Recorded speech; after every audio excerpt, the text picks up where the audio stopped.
Hello everybody, welcome to That's Football. I'm not going to hide. Liverpool 7, Manchester United 0. I have reacted from a United point of view on United stand, but this is That's Football. And I've done plenty of videos this season where I've spoken about Liverpool being in crisis, and it would be wrong of me to ignore what Liverpool have done today. Look, one thing I would say, and it's not a positive, God it's not, but I have said that Liverpool will get top 4 this season, and I think they will. I think that they will.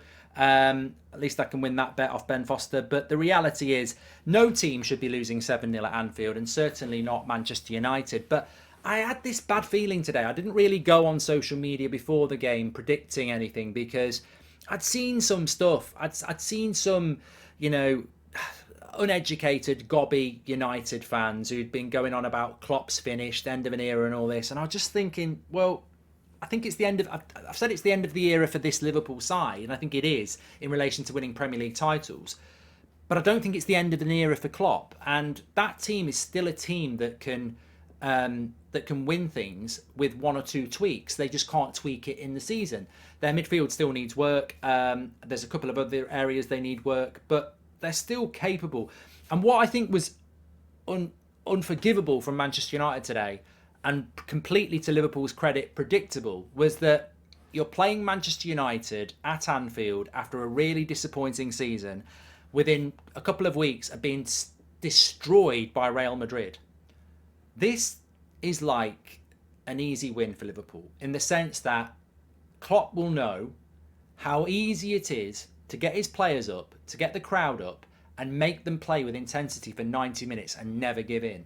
And the reason it was 7-0 and not 3-0 was because Man United was naive and stupid and didn't lock down.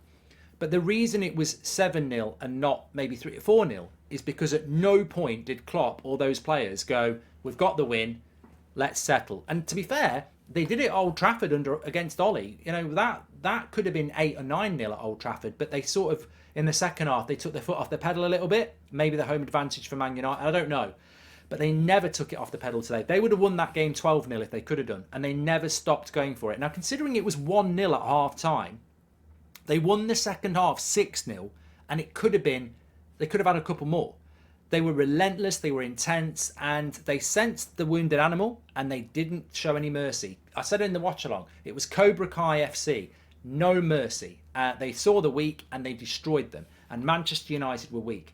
So look, Liverpool, obviously Liverpool deserved to win it. The scoreline doesn't lie. I suppose the big question is, why did Liverpool play so well? The answer is easy, because they owed that performance to their fans after Real Madrid, and United was so bad and Liverpool was so good that they were never just going to let it be 3 or 4-0. They had to make it a statement, a big result, because it covers up a lot of the problems they've had this year. Liverpool fans tonight will be going, oh, amazing result, amazing result. And there'll be positivity around Liverpool. They've still got work to get top 4. I think they will. They're not going to win any other trophy, of course. So this season for Liverpool will probably be 4th place, which isn't good enough for them, and no trophy. But that result today gives them some positivity. I think that there are elements of Liverpool's fan base that are quite frankly embarrassing. We've seen the clips on socials over the last few weeks. They sort of want to turn Liverpool into what Arsenal were and what Man United were. And I've been there as a United fan, where you get 2 or 3 years of shit football and shit transfers, and you reach the end of your tether and you're saying get the manager out. Some Liverpool fans, and I know it frustrates genuine Liverpool fans, are pissed off of seeing these people on TikTok and everything else going mad about Klopp, this, that and the other. But ultimately, you just need to ignore them, because Liverpool are not that far off. They will still finish in the top 4 despite being finished and an end of an era. What they need to do, and the hardest thing for Liverpool is going to be, is has Jurgen Klopp got the desire and appetite to stay for another 5 years? And if he has, and there's no reason to think he hasn't, has he got the investment and infrastructure to rebuild that team? And if he has, then Liverpool will be there or thereabouts again in the next 2 years, because he's a very good manager. He's got some good players. They're going through transition, and they still need 1 or 2 players more. So for Liverpool, look, Bellingham meant to be going there. There's a couple of other players they've been linked to. This season will probably be a write-off, but this happened to them before. They weren't going to get top 4 a couple of years ago. They got it at the end of the season, and then they were back again the year after. I think it's very clear that those people who were writing Liverpool off completely and talking about Klopp's lost it and this, that, and the other, and some of those were United fans, are going to look bloody stupid tonight. But fortunately, I've been saying it for a while. I think that, Jurgen Klopp's a good coach, and as much as I find it hard to get these words out at the moment, he's got to look at what Sir Alex did at United. Teams come to the end of their cycle. You keep some of the players, you move some of them on, and you rebuild another team. And it doesn't happen that often in the Premier League, to be fair. Sir Alex Ferguson had a dynasty. If Jurgen Klopp has the desire and Liverpool want to back him, then all he's going to do is go through rebuilding again. I don't think Liverpool are that good this season. They've just beat us 7-0. I don't think, that's probably Mo Salah's best game of the season. We've probably just given Mo Salah the opportunity to look like Mo Salah again. Even Andy Robertson and Trent Alexander-Arnold look like them again. It's so frustrating that they've done it against Manchester United. And maybe that's deep down, it won't be a frustration to Liverpool fans, but maybe, why is it that they play so well against Man United, but they've not done it all season?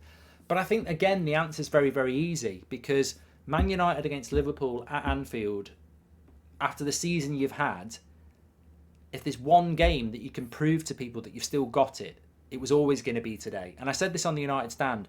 United players were so naive that they thought that they were going to come to Anfield on form and win. Because to win, you've got to play better than you've played in every other game. Even Ten Hag said it. And for some reason, I think they thought they were just going to come and win on form. And Liverpool just played it like it was a cup final, like it was Man United against Liverpool, like their careers depended on it. They never stopped.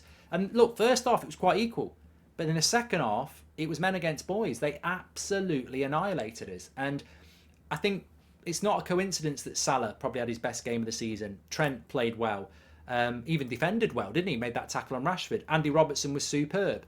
Even people like Henderson and Fabinho, who've not been great this season, played well. Van Dijk, they all played well. Nunez was brilliant. They all played well because it was Man United, and they wanted to send a message out, and they did. I just wanted to. I mean, Jurgen Klopp is a fantastic manager. Begrudgingly, I've always said that. But one thing, again, begrudgingly, but I have said it. Darwin Nunez is a top striker. He is. He's going to become a world-class striker. He is. I've been saying this all year. I don't want to say it, but he is. Ten Hag wanted him. I wanted him. A lot of United fans wanted him. He went to Liverpool. Oh, he's shit. He's not shit. He's going to be a good striker.